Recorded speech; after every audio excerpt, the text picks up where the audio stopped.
ఎందుకు నాగోరావు ఇవాళ బ్యాంకుల వైపు పురుగుల మందు తాగాల్సిన పరిస్థితి వచ్చింది అంటే ఈ ప్రభుత్వం రుణమాఫీ విషయంలో ప్రజల్ని మోసం చేసింది, రైతు భరోసా విషయంలో ప్రజల్ని మోసం చేసింది, వ్యవసాయ కూలీల విషయంలో ఇప్పుడు 1 కోటి మందికి ఇచ్చే చోట 6 లక్షల మందికి ఇచ్చి మోసం చేస్తున్నారు. చివరికి రేషన్ కార్డులు ఇవ్వండి అంటే రేషన్ కార్డులు కూడా ఇవ్వకుండా పేదల ఉసురు పోసుకునే ప్రయత్నం ఇవాళ వీళ్ళు చేయడం అనేటువంటిది చాలా దుర్మార్గమైనటువంటిది.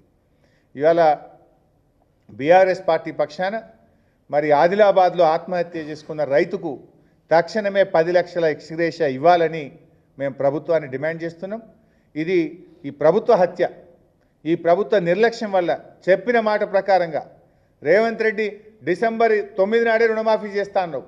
చేసి ఉంటే నాకు ఇలా ఆ రైతు జాదవ్ చనిపోడు కదా. లేదు దేవుళ్ళ మీద ఒట్టుబెట్టి 15 ఆగస్టు నాడు రుణమాఫీ చేస్తా అన్నావు. నువ్వు చేసి ఉంటే ఆ గిరిజన రైతు జాదవ్ ఇవాళ చనిపోవాల్సిన అవసరం లేదు కదా.